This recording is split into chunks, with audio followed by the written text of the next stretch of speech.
नमस्कार दोस्तों। आइए सुने कहानी श्राप, जिसकी लेखिका है शिवानी जी। ये कहानी दहेज की विभीषिका की ओर इंगित करती है। माँ बाप अपना सब कुछ देकर भी अपनी लाडली के लिए खुशी नहीं खरीद पाते। फिर खरीदने की जिद क्यों? हम क्यों सोचते हैं कि हम पैसा देकर अच्छा घर और वर खरीद सकते हैं? ये सोच लड़कियों के साथ साथ लड़कियों के माँ बाप को भी बदलनी होगी। दोस्तों, अगर आपने अभी तक मेरा चैनल सब्सक्राइब नहीं किया है तो प्लीज़ इसे सब्सक्राइब कर लें और मेरी कहानियों को लाइक और शेयर कर लें। तो आइए सुने कहानी श्राप। हठात वो कल रात चुपचाप आकर मेरे पायदाने बैठ गई थी, उसी वधू वेश में जिसमें उसे आज से 10 वर्ष पूर्व इसी फ्लैट में देखा था। न उसने कुछ कहा, न हिली न डुली। फिर अपनी दोनों मेहंदी लगी गोरी हथेलियां मेरे सामने फैलाकर वो फिक से हंस दी। मैं हड़बड़ा कर उठ बैठी। सपना टूट गया, किंतु सपने का आतंक नहीं गया। 10 वर्ष पूर्व भी मैं इसी फ्लैट में रहती थी। नीचे के फ्लैट की गृहस्वामिनी एक दिन अचानक मेरे पास एक छोटी सी याचना लेकर उपस्थित हुई। उनकी बड़ी बहन एवं भगिनी पति अपनी पुत्री का विवाह करने उनके फ्लैट में आ रहे थे। क्या मैं उन्हें कुछ दिनों के लिए अपने 2 कमरे दे सकूंगी? वैसे अपने एकाकी जीवन में मुझे किसी प्रकार का व्याघात अच्छा नहीं लगता, किंतु प्रतिवेशियों के प्रति सामाजिक कर्तव्य बोध ने, साथ साथ किसी की भी कन्या के विवाह में ये सामान्य सा सहयोग देने की बलवती इच्छा ने स्वयं मेरी सुविधा असुविधा को पीछे ढकेल दिया। मैंने स्वीकृति दे दी। विवाह तिथि आसन्न थी। इसी से देखते ही देखते अतिथियों की भीड़ जुटने लगी। मुझे 2 अत्यंत निरीह शांत अतिथियों की मेजबानी निभानी थी। कन्या के सौम्य पिता एवं वृद्ध पितामह। बड़े संकोच से दोनों ही ने कृतज्ञता पूर्वक मेरा साभार प्रदर्शन किया। क्षमा कीजिएगा, आप ही को कष्ट देना पड़ा, पर हम आपको कोई भी कष्ट नहीं होने देंगे। केवल रात सोने के लिए ही आएंगे। और सचमुच ही मुझे ये पता ही नहीं लगा कि मेरे यहाँ सर्वथा अपरिचित अतिथि आए हैं। उनके रहने से मुझे लंच मात्र भी असुविधा नहीं हुई। यही नहीं, उनके जलपान भोजन चाय के साथ साथ मेरे लिए भी थाल लगकर आने लगा। शामियाना लग गया था। दरियों पर 20 दर्जन बच्चे नए नए कपड़े पहन गुलाठे खाने लगे थे। हलवाई ने चूल्हे का विधिवत पूजन कर कढ़ाई चढ़ा दी थी।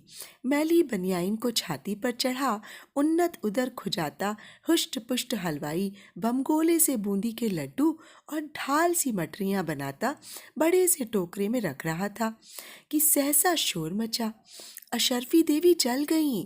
मैंने भागकर बरामदे से झांका कि देखूं कौन जल गया। हलवाई बड़बड़ा रहा था, सब हरामखोर हैं। अब देखिए भाई साहब, 2 मिनट के लिए इन्हें कढ़ाई सौंपकर सुरती खैनी खाने गया कि जलाकर राख कर दी। फिर उसने एक जली स्याह मटरी को निकालकर पास खड़े कारीगर को डांटा। अब खड़ा मुंह क्या ताक रहा है? जरा सी राख तो ला, कोयलों पर डाल, आंच मंदी करूं। कौन अशर्फी देवी जली कृष्णा? मैं अपना कौतूहल रोक नहीं पाई और मैंने गृहस्वामिनी से पूछ ही लिया। अरे मट्ठी जल गई उसने हंसकर कहा। हमारे यहाँ लड़की की ससुराल को ऐसे 125 लड्डू और 51 मट्ठियाँ भेजी जाती हैं। हर मट्ठी पर घर की बड़ी बूढ़ियों का नाम लिखा जाता है। अशर्फी देवी बिट्टो की होने वाली ददिया सास हैं, उन्हीं का नाम लिखी मट्ठी जल गई। मुझे हंसी आ गई। अपने पीछे खड़े कन्या के पिता को मैं देख नहीं पाई थी। अब देखिए ना वे खिसियाए स्वर में बोले, कैसे बेकार के रिवाज हैं, पर एक हम हैं कि इन्हें मनाए जा रहे हैं, पर मजबूरी है, ना करें तो सोचेंगे हम पैसा बचा रहे हैं। कन्या के पितामह सारा दिन ही सड़क पर टहलते रहते। मैंने एक दिन देखा, इधर उधर ताक कर उन्होंने एक ठेले वाले को रोक के 4 केले खरीदे और जल्दी जल्दी खा गए। घर का आंगन तो मिष्ठान पकवानों की सुगंध से सुवासित हो रहा था। फिर ये बेचारे भूखे कैसे रह गए? कन्या के पिता को नीचे जाने में जरा भी विलंब होता तो नीचे से कर्कश स्वर में कन्या की माँ अधैर्य से पुकारने लगती, सोते ही रहोगे क्या? अमीनाबाद से रजाई का बक्सा कौन लाएगा? मेरा बाप। मैं स्तब्ध रह गई थी, ये जानकर भी कि पति एक सर्वथा अपरिचित गृह का अतिथि है और मेजबान भी बरामदे में खड़ी है। ऐसी औदार्यपूर्ण आशालीन भाषा का प्रयोग। असल में अचानक ही विवाह की तिथि निश्चित हुई ना। उस पर वर पक्ष का आग्रह था कि हम लखनऊ आकर ही विवाह करें। इसी से बेचारी कुछ घबरा गई हैं। उस पर हाई ब्लड प्रेशर है, आप अन्यथा न लें। कन्या के पिता ने पत्नी की अशिष्टता की कैफियत दी तो मैंने हंसकर कहा, अरे कन्या के विवाह में किस माँ का पारा नहीं चढ़ता। कौन पत्नी पति पर नहीं बरसती। मैंने भी 3-3 कन्यादान किए हैं। आश्वस्त होकर वे चले गए, किंतु जिस दिशा को जाते बेचारे पत्नी के शब्द भेदी वाणों से निरंतर शर्विद्ध होते रहते। हद है, 100 बार कह चुकी हूँ कि बैंक से रेजगारी लानी है, नए नोट लाने हैं। अरे आखिर कब नोट आएंगे और कब उनकी माला बनेगी। पर कोई सुने तब ना। ना अभी तक हलवाई को बयाना दिया गया है, ना सकोरे पत्तलों का इंतजाम हुआ है। आखिर आप कर क्या रहे थे अब तक। जितना ही कर्कश स्वर पत्नी का था उतना ही कोमल स्वर पति का था। गुनगुनाकर न जाने क्या कहते कि उत्तर सुन ही नहीं पाती। रविंद्रनाथ ने नारी के 2 रूपों का वैशिष्ट्य बताया है, जननी या प्रिया। मेरी धारणा है कि पुरुष के भी 2 ही रूप होते हैं, स्वामी या सेवक। बेचारे मेरे अतिथि दूसरी श्रेणी में आते थे। लगता था उनका अपना कोई अस्तित्व ही नहीं है। उस दबंग स्वर की गरियसी स्वामिनी को देखने का कौतूहल ही मुझे वहां खींच ले गया। उनके दीर्घांगी मेद बहुल शरीर को देखकर मुझे लगा कि उस व्यक्तित्व के चौखटे में वो रोबीला कंठस्वर एकदम ठीक ही बिठाया है विधाता ने। आपने बड़ी कृपा की। कन्या की माँ ने बड़े आदर से मुझे बिठाया। वहाँ तो हमारी इतनी बड़ी कोठी है कि 100 मेहमान भी आ जाएं तो पता ना लगे। पर लड़के वालों की जिद थी कि हम यहीं आकर शादी करें। अरे दिव्या, क्या कर रही है? यहाँ आकर देख तो कौन आया है। फिर मेरी ओर देखते हंसकर बोली, हाजी आपकी किताबों के पीछे तो ये दीवानी है, एक कहानी नहीं छोड़ती। बेचारी, तब क्या वो जानती थी कि एक दिन उसे भी मेरी कहानी नहीं छोड़ेगी। एक गोरी दुबली पतली किशोरी लज्जावंता मेरे सम्मुख खड़ी थी। चेहरे पर वही अद्भुत लुनाई आ गई थी जो विवाह तिथि निश्चित होने पर साधारण नैन नक्श वाले चेहरे को भी असाधारण बना देती है। जिसने भी उसका नाम रखा था वो निश्चय ही साहित्य रसिक रहा होगा। मेरा अनुमान ठीक था। एक बार सुमित्रानंदन पंत जी हमारे यहाँ आए थे। तब यह 3 साल की थी। हम इसे टुइयाँ कहकर पुकारते थे। बोले, ये भी भला कोई नाम है, दिव्या कहकर पुकारो। बस तभी से दिव्या हो गई। ये तो अभी बहुत छोटी है, आप अभी से इसकी शादी किए दे रही हैं। मैंने कहा, अजी छोटी काहे की, 18वें में पढ़ेगी, देखने की है बजरबौनी। इसकी उम्र में तो हमारी 2 बेटियां हो गई थीं। उसी दिन दिव्या के पिता ने मुझे बताया कि उनकी भी इच्छा अभी दिव्या का विवाह करने की नहीं थी, पर लड़का अच्छा मिल गया। उनकी इस साली ने ही रिश्ता पक्का किया था। आप तो जानती हैं, हम लोगों में अच्छे लड़के के लिए अच्छी खासी रकम देनी पड़ती है। दुर्भाग्य से हम कान्य कुब्ज ब्राह्मण हैं। हमारे यहाँ एक प्रकार से रेट बंधे हैं। आईएएस लड़का है तो 1.25 लाख, आईपीएस तो 1 लाख, इंजीनियर तो 80,000 और फिर साधारण नौकरी वाले के लिए भी कम से कम 20,000। उस पर दहेज अलग। डॉक्टर लड़के तो कंधे पर हाथ नहीं धरने देते, यानी जैसा दाम खर्च कर सको वैसी ही चीज़ लो। कभी कभी तो सोचता हूँ बहन जी, बिहार में जो कन्या के पिता सुपात्रों का अपहरण कर जबरन दामाद बना रहे हैं, उसमें भी उनकी मजबूरी ही रहती होगी। तो आपको इस रिश्ते में भी रकम भरनी होगी? मैंने पूछा। और नहीं तो क्या, पर ये लोग शरीफ हैं, इन्हें लड़की पसंद है, कहा है कुछ नहीं मांगेंगे, हम अपनी बिटिया को जो देना चाहें दे दें। बड़े गर्वजन्य संतोष से उनका शांत चेहरा दमक उठा। बेचारे शायद इस कटु सत्य से अनभिज्ञ थे कि मुंह से कुछ न मांगने वाले ही कभी कभी मुंह खोलकर सब कुछ मांगने वालों से भी अधिक खतरनाक होते हैं। लड़का चार्टर्ड अकाउंटेंट था। अपनी दो दो कोठियां थीं। बड़ा भाई पुलिस का ऊंचा अफसर था, छोटा डॉक्टर। जैसे जैसे विवाह तिथि निकट आ रही थी, छोटे से फ्लैट में रौनक की गहमा गहमी बढ़ती जा रही थी। कभी ठेलों में सोफा सेट, पलंगों का जोड़ा उतारा जा रहा था, कभी स्टील की अलमारी और फ्रिज। उधर घरातियों के बीसियों नखरे। कोई ठंडाई की फरमाइश कर रहा था, कोई लस्सी की। आंगन में पड़े कुर्सियों के स्तूप का शिखर मेरे फ्लैट की सरहद से सट गया था।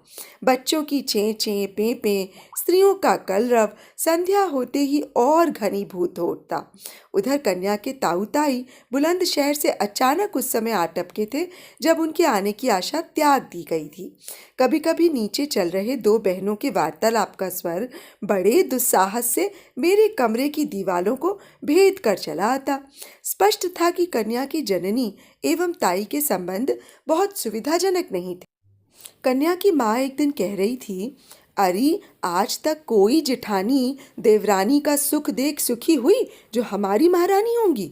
बोलेंगी तो लगेगा शहद घोल रही हैं, पर बस चले तो हमारा कलेजा निकाल चबाए डारे।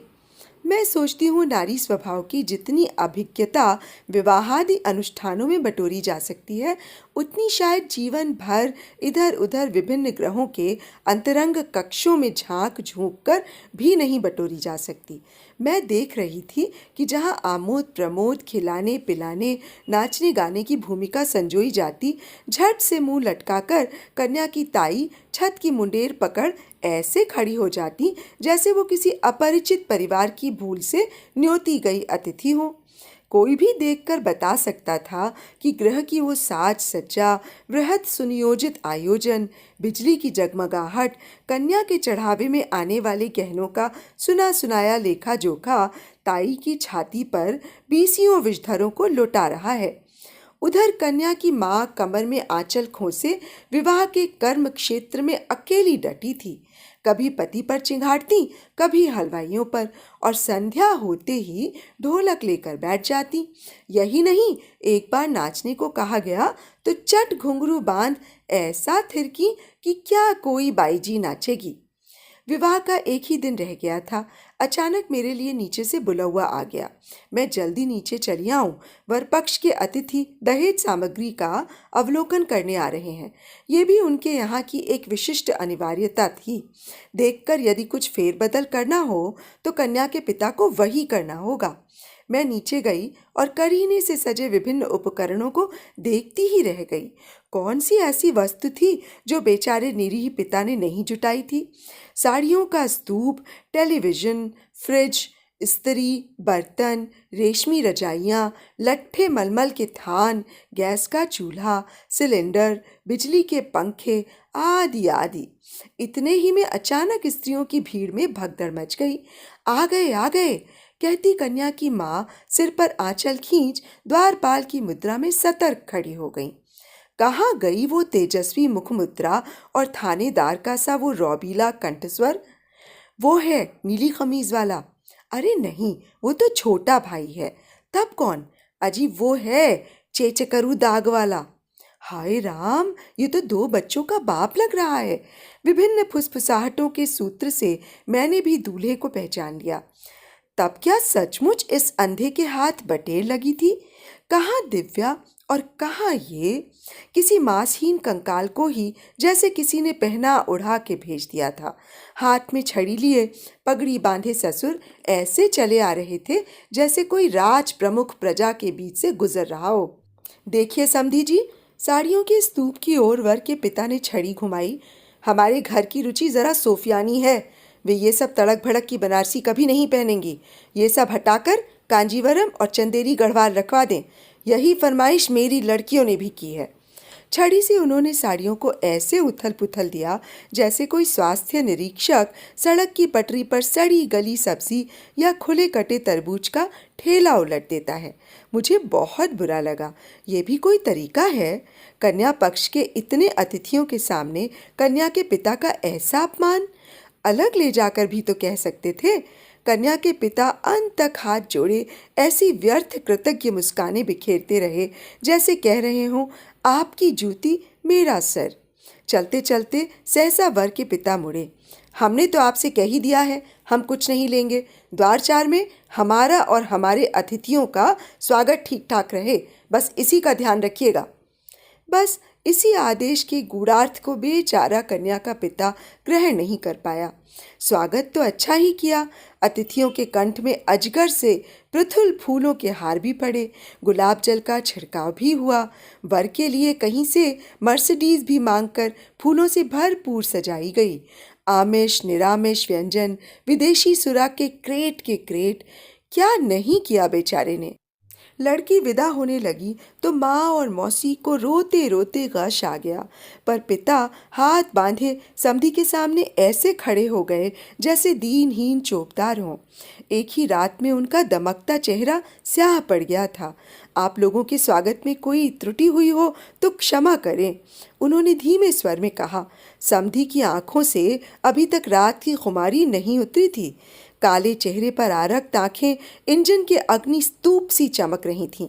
एक ही आनंद को दशानन की अहंकारी मुद्रा में हिलाते हुए बोले, क्या त्रुटि रह गई है ये भला हम अपने मुंह से क्या कहें, हम तो आपके मेहमान हैं। पर हाँ, ये जो 500 रुपये आपने द्वारचार में रखे हैं, ये लीजिए, इन्हें आप हमारी ओर से नाई धोबी मेहरी और सालियों में बांट दें। अपमान से कन्या का पिता का चेहरा स्याह पड़ गया। मैं वहीं खड़ी थी। एक क्षण को उस निरीह व्यक्ति का अपमान स्वयं मेरा अपमान बन गया। जी में आया नोटों की गड्डी जिसे वर के पिता बरबस उनके हाथों में ठूंस रहे थे, छीनकर उनके मुंह पर दे मारूं। पर मुझे किसी के व्यक्तिगत कर्म क्षेत्र में कूदने का अधिकार ही क्या था। रात को वे नित्य की भांति चुपचाप अपने कमरे का ताला खोल रहे थे कि मैं टेलीफोन की घंटी सुनने आई। उन्होंने निरीह दृष्टि से मुझे देखा और सिर झुका दिया, जैसे दोपहर की उस भद्दी घटना का समग्र उत्तरदायित्व उन्हीं का हो। चलिए, सब कुछ निर्विघ्न संपन्न हो गया, आपको बधाई भी नहीं दे पाई मैं। वे एक पल को चुप खड़े रहे, फिर रूंधे गले से बोले, आप तो सब सुन ही रही थीं। कैसे विचित्र लोग हैं। पहले स्वयं कहा कि कुछ नहीं लेंगे, केवल कन्या के हाथ पीले कर उन्हें सौंप दें। अब चलते चलते पैंतरा बदल लिया। मुंह खोलकर कहते तो हम उनकी वो मांग भी पूरी ही कर देते ना। अब दिव्या की चिंता लगी रहेगी, बहुत भोली है बेचारी। आज पिताजी ने वो सब नाटक देखा तो नाराज होकर कानपुर लौट ही गए। बोले, कसाई को गाय थमाना हमने नहीं सीखा, तुम और बहू ही ये लेन देन निभाते रहो, हम चले। आप चिंता न करें, सब ठीक हो जाएगा। ऐसी सुंदर लड़की है आपकी, गुण रूप देखकर अपनी सब मांगे भूल जाएंगे। अब कभी कभी सोचती हूँ, नारी होकर भी मैं उन्हें एक नारी के प्रति हो रहे अन्याय का विरोध करने को क्यों नहीं उकसा पाई, क्यों नहीं कह सकी कि जो सगाई में ही ऐसे नीच लोलुप स्वभाव का परिचय दे गया, उसे क्यों अपनी कन्या सौंप रहे हैं आप। अभी क्या बिगड़ा है, तोड़ दीजिए ये सगाई। विवाह हुआ था और बड़ी धूम से हुआ था। इसी से थकान उतारने में भी कन्या पक्ष को 3-4 दिन लगे। फिर अचानक एक दिन कन्या के पिता मुझसे विदा लेने आए। उसी दिन साली के यहाँ से डेरा डंडा उखाड़ वो प्रवासी परिवार चला गया। मैं उन्हें पहुँचाने बाहर तक जाकर लौटी रही थी कि देखा उनकी दीवार पर 2 दुबली पतली हल्दी सनी हथेलियों की छाप बनी है। हमारे यहाँ ससुराल जाने से पहले लड़की यही छाप मायके की दीवार पर लगा जाती है।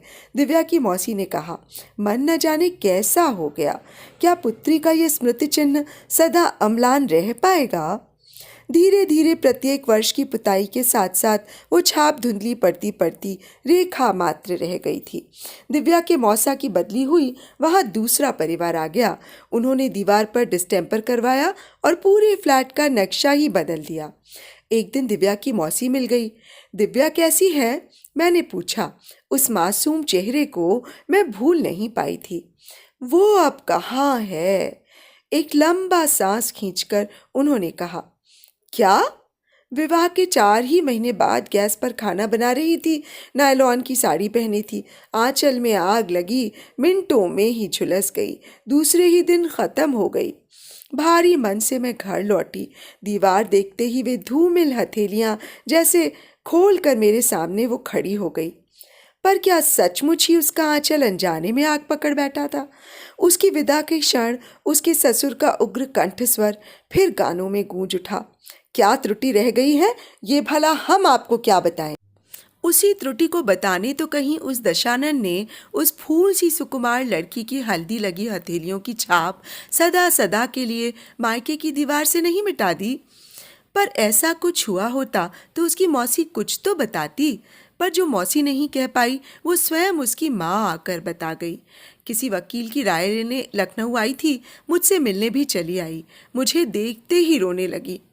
आपके ऑटोग्राफ लेगी कहती रही, शादी के भब्बड़ में सब भूल गई। मार डाला कसाईयों ने, मैं भी नहीं छोड़ूंगी। मेरी कोख बलबला रही है बहन। खबर पाते ही मैं अस्पताल भागी। लड़की तड़प रही थी। बहन ने कहा, जीजी तुम मत जाओ, देखा नहीं जा रहा है, पर मैंने उसे धकेल दिया। उफ, मेरी सोने सी छड़ी जलकर कोयला बन गई थी। थोड़ा थोड़ा होश था उसे। मैंने पूछा, बेटी कैसे हुआ ये सब? बोली, अम्मा हुआ नहीं, किया गया। बस आंखें पलट दी उसने। न वहाँ उस बयान का साक्षी था, न नर्स, न डॉक्टर। हाँ, एक साक्षी थी, स्वयं मेरी सगी बहन, पर वो मुकर गई। मैंने चीख चीख कर कहा, मेरी बेटी जली नहीं, उसे जलाया गया है। मुझसे स्वयं कह रही थी वो, पर मेरी सगी बहन ने ही मेरा मुंह दाब दिया। क्या कह रही हो जीजी? दिव्या खाना बनाने में जली है, उसे किसी ने नहीं जलाया। तू झूठी है। तेरे पति भी पुलिस के अफसर हैं और दिव्या का जेठ भी। तुम्हारी बिरादरी हमेशा अपने पेशे को ही बचाती है। तूने ही ये रिश्ता इन कसाईयों से पक्का किया था ना? पर बहन, मेरी सगी बहन ही मुझसे नाराज होकर घर चली गई। तब से डर डर भटक रही हूँ, कहीं तो न्याय की भीख मिलेगी। हत्यारा अभी भी मूंछों पर ताव देता घूम रहा है। सुना है दूसरी जगह रिश्ते की बात भी चल रही है। मैं स्तब्ध थी। वो आंखें पोंछती उठ गई। इसी से मैं आपके पास आई हूँ, कृष्णा के यहाँ नहीं गई। फोन किया तो बोली, जीजी तुमने पुलिस केस किया तो हम तुम्हारी मदद नहीं कर पाएंगे, जो हुआ उसे भूल जाओ। भूल जाऊं? 10 महीने जिसे गर्भ में रखा, पाला पोसा, जिस अनजान खूंटे से बांधा, वही गाय सी बंध गई, उसे भूल जाऊं? मैंने भी श्राप दिया है बहन। जैसे उस कसाई ने मेरी बेटी को जलाया है, वैसे ही वो भी तिल तिल कर जले। उनकी आंख से जैसे आग की लपटें निकल रही थीं। सच्चे हृदय से निकली बद्दुआ कभी व्यर्थ नहीं जाती। वर्षों पूर्व ऐसे ही श्राप को फलीभूत होते मैंने स्वयं देखा है। अल्मोड़ा के ही एक ऐसे सच्चे ब्राह्मण के श्राप से क्या तत्कालीन जेलर को रात बीतते न बीतते चुटकियों में निष्प्राण नहीं कर दिया था? कुमाऊं केसरी बद्री दत्त जी जब स्वतंत्रता संग्राम में जेल में बंदी थे, क्रूर जेलर के अमानुषिक अत्याचार से क्रुद्ध पांडेय जी ने नहा धोकर हाथ में जल देकर कहा था, अरे दुष्ट, ले, मैं कुमाऊं का ब्राह्मण तुझे श्राप देता हूँ। जैसे तू हमें मार रहा है, भगवान तुझे मारे। और भोर होते ही दिल के दौरे ने उस हृष्ट पृष्ट जेलर को जेल से ही नहीं, संसार से हटा दिया था। फिर तो जहां पांडेय जी जल हाथ में लेते, सुना है बड़े से बड़े अफसर भी उनके चरण पकड़ लेते थे। किंतु अब कहाँ है वैसे सच्चे ब्राह्मण और कहाँ है वो ब्रह्म तेज? इतने वर्ष बीत गए, फिर दिव्या की माँ मुझे कभी नहीं मिली। पता नहीं उनके दग्ध हृदय से निकला वो श्राप फलीभूत हुआ या नहीं, किंतु मेरे फ्लैट की निचली दीवार से हल्दी लगी उन हथेलियों की छाप अब एकदम ही विलीन हो चुकी है। तो अभी आप सुन रहे थे शिवानी जी द्वारा लिखित कहानी श्राप। कितनी हृदय विदारक कहानी थी ना दोस्तों। परंतु मेरा विश्वास है कि जो लोग ऐसा जघन्य कुकृत्य करते हैं उन्हें भगवान कभी माफ़ नहीं करते।